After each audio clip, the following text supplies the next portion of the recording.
ultimate mystery of surviving death, survival of consciousness after death? Well, it's kind of been in the background of my research for many years. I mean, my main focus was UFOs for about 10 years prior to when I released that book, but this was always percolating in the background for me, and I've had various involvements with various aspects of it over the years.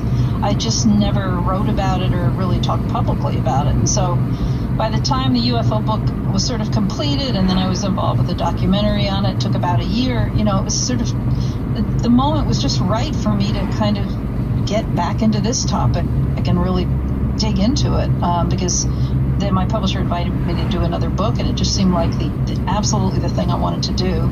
I also was present when a friend of mine, a very close friend, died in 2011, Bud Hopkins, who some of your listeners might be familiar with. Of course, yeah. And so that was also sort of a catalyst because it was the first time I'd actually been present at the moment when someone took their last breath, and I found it to be just a very profound and just almost surreal experience to grapple with how this whole thing happens.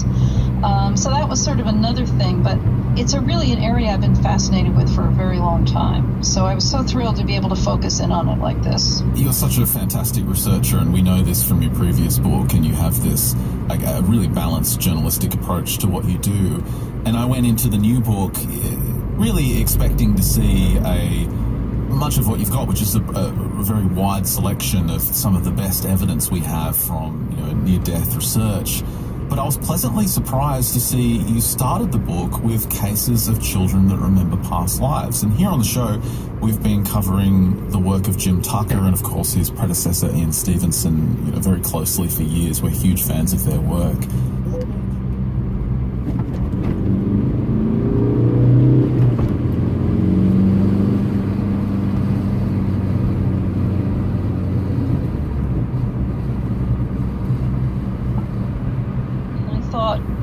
Starting with these cases would be a way to just sort of hook the reader into this whole subject matter, because they're very just compelling stories. I mean, you can just it's like reading a novel almost or something. Yeah. You just get to hear what happens to these families. It's not difficult to understand, and they're also so evidential to me. I mean, they're so sort of simple and uncomplicated and very, very hard to explain in any other way than being some kind of rebirth of somebody. So, and a lot of people have told me too that they go, "Oh my God, those stories of those children!" It just seemed like the perfect way to kind of hook the reader in the very beginning. They really are mind-boggling. I mean, that's why there's so many documentaries produced about the cases that you mentioned. You of course included James Leininger, and the 4-year-old who remembered being a Navy pilot shot down during World War II. And of course, there's the case of Ryan Hammonds, who at the age of 5 started talking about his previous life and bizarrely managed to point out his possible previous existence in an old black and white photo. We love this case on the show. We often joke about it because some of the first things he was saying was, "Mum, I remember my past life and it was so much better than this. We had a pool and I had a maid and all these girlfriends, and it was really funny." But can you hit, just for the sake of our audience who might not be familiar with that case, can you just hit some of the key things that Ryan was mentioning at the age of 5 and how some of these things were verified? Yeah, I mean, and just to make one little correction to what you just said, James Leininger was actually only 2 when he had his memories, not 4, which makes it even more extraordinary. Wow. Yeah, but that's we're not going to talk about James because maybe more people are familiar with James, but I mean, the Ryan Hammond case is unbelievable because he had so many memories that were accurate, 55, and there were probably more, but 55 of which I was able to verify as being accurate. And so he started talking to his mom, about how he lived in Hollywood, like you said, in a big house. He was in the movies. He had a bunch of kids. He had a big swimming pool, and he, was very obsessed with Hollywood. And his mom went and got him a whole bunch of books out of the library because she felt, just sort of calmed him down. They used to look at these books before he went to bed.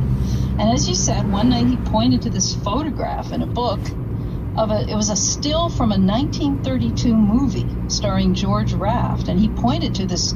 There were 5 guys in this picture, and I have a picture of this picture in my book, and he pointed at one of them and said, "Mommy, you found me. that's me, and that's George, and we did a movie together. Now, he couldn't read. He didn't know that George Raft was in this movie, but he also identified George Raft, and he started talking to his mom about a lot of other things in that movie.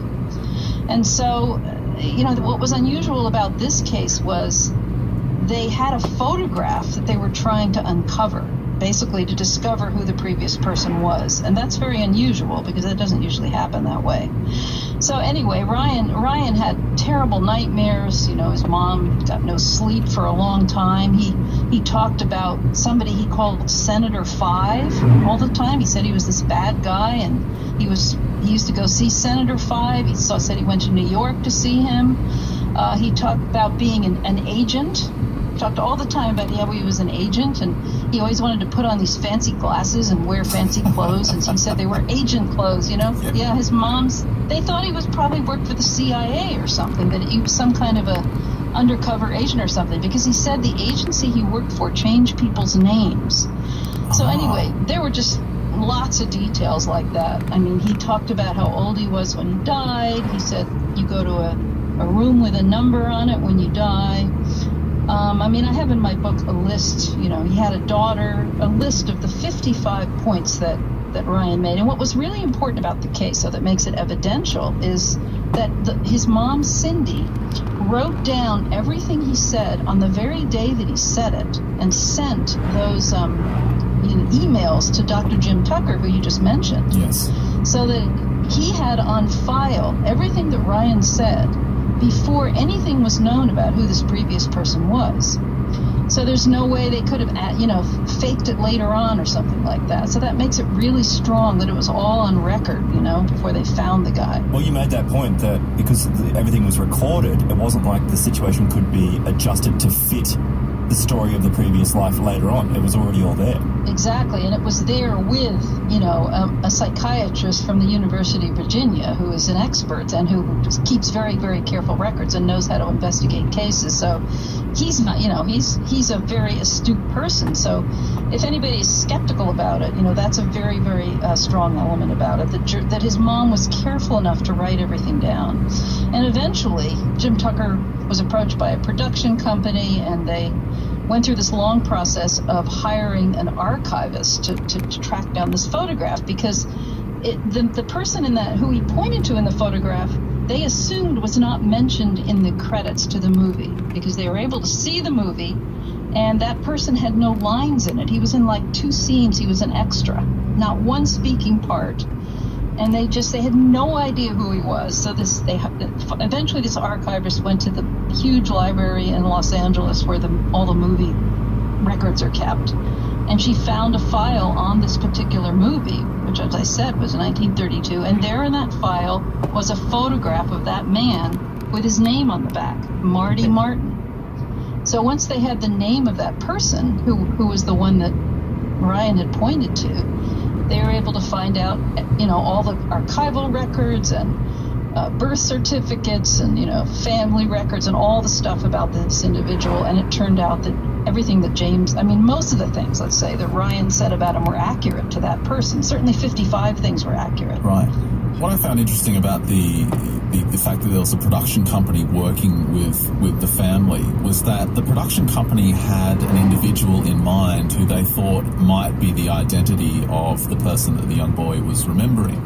And they weren't sure, but they went ahead with it anyway, and they went to his house and, introduced the child to where he worked and some of his things, and the kid had no reaction at all. And in the book, you contrast this with when they made the true discovery of the identity of Marty Martin, who he believed he was in a previous life, and his reaction was quite profound. He felt comfortable in the office of the person in this previous life. He recognized